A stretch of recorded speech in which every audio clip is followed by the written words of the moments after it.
Lessons learned from an ant. You heard me right. You can learn lessons from small things. Ants are proactive. Ants are prepared.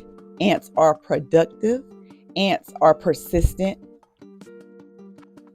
When the seasons change, ants gather. Ants have been gathering their food all summer, so they are prepared for the winter. Okay, and they are very persistent. If you knock one of those ant beds down, the next day, the next couple of hours, they're gonna start building it back up. Okay, they're productive with dirt. You can let it bury you, or you can build on it. That's lessons from an ant.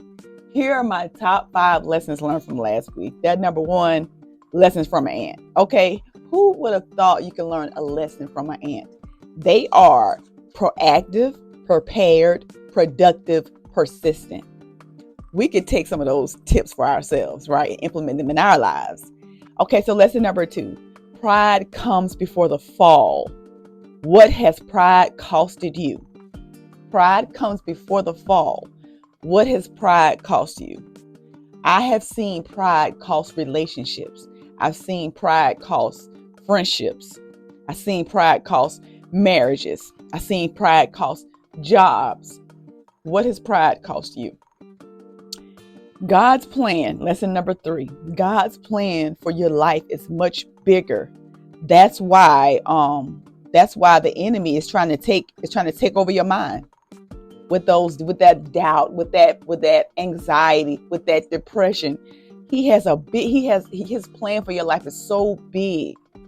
And so that's why you constantly feel like your mind is under attack. That's why, okay? Lesson number 4. This right here was so good. I heard it yesterday and I had to write it down because it was kind of like a slap and a hug at the same time. Brace yourself. If you got proof that God don't play about you, why are you playing with you? If you got proof that God don't play about you, why are you playing with you? That it was like a slap and a hug. If you got proof that God don't play about you, then why are you playing with you? Some people, last but not least, some people don't date now. Some people, let me slow it down. Some people don't date now because their heart is on a recall. And when this person was sharing this story, I started thinking about, there were times when my heart was on a recall. So, say you got a car and they call you and they say, hey, so you need to bring your car in because there's an issue. There's been a recall and we got to fix we got to fix the issue. It don't cost you nothing but some time to get that issue fixed. Because when it's a recall, it's a manufacturer issue, right? Or something like that. Something went wrong. There's something that's happening in all of the cars that you're driving, or that make and model, right? So think about it like that. Some people don't date because their heart is on a recall. The last relationship may have taken them out, and they're like, you know what? I'm not doing that no more, because when I do that, there's always a recall. There's always something that goes wrong. I know how the story ends, right? So you automatically think the worst because of one experience or a couple experiences, right? Some people don't date because their heart is on recall. Let's look up the definition, because I really want to get the definition of that,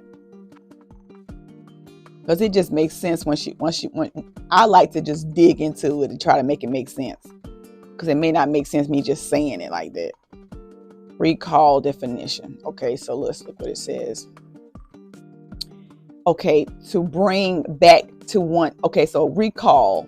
Okay, so it could mean, it means different things. Okay, to bring back into one's mind, memory. So that's, I want to recall the situation. So think about that. Oh, there it is right there. There it is right there. Some people don't date because their heart is on recall. So that they're back. They are bring back into one's mind. They remember the last time they got hurt. They remember the last time their heart got broken. So their heart is on recall. They keep remembering that hurt, that pain, and they stay stuck there. Oh, that's so good. Let's look at another definition. Officially order to return to a place. So that heart keeps returning back to that place where it was hurt, where it was once broken, where it was once let down. Let's look at another definition. An act or instant of officially recalling someone or something. That heart is recalling someone. That heart is recalling something that hurt them, that damaged them. Okay, let's look at another one. The action or faculty of remembering something learned or experienced. So if you think about it, it's all in the past. It has already happened. The heart is on recall. This is my interpretation of it. Just listen to these, just reading these definitions. Your heart is back there. It's not in the present time. It is living in the past, like the past is happening now. Is your heart on recall? Oh, that's so good. There's something else here. Let me see. The verb recall means to remember something. Recall is also used as a verb to mean to request a person to return somewhere.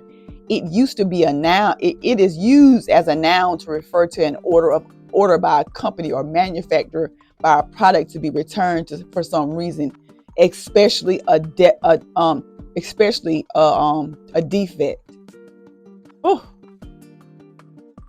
Oh my goodness. Listen, I wasn't even prepared for that. Some people's heart is on recall. Is your heart on recall? I broke it all the way down, so now you know what that means, right? All right, so let me run back the lessons because they're all so good and I hope they help you, okay? Like they help me. Lessons learned. If you can learn from small things, remember the ant. The ant is proactive, the ant is prepared, the ant is productive, the ant is persistent. Seasons change. Nevertheless, the ant is prepared because the ant is constantly preparing. They are productive with dirt.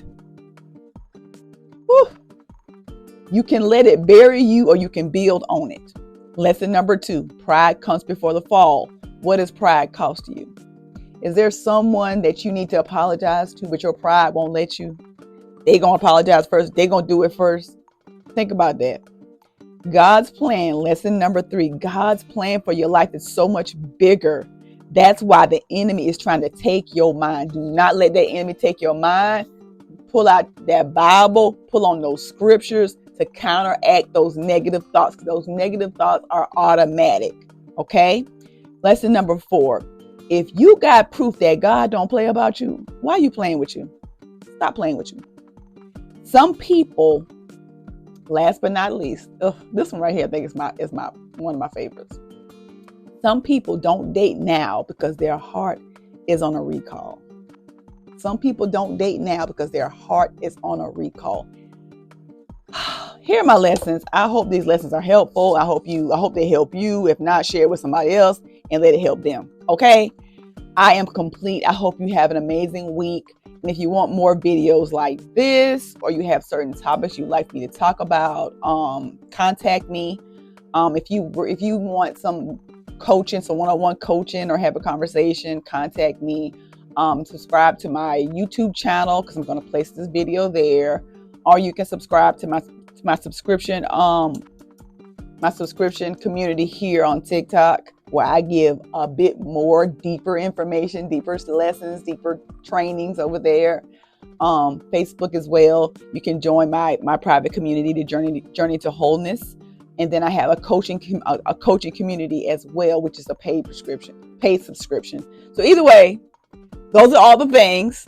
Do what's best for you, and I'll see you in the next video. Have an amazing day. Have an amazing week on purpose. Later.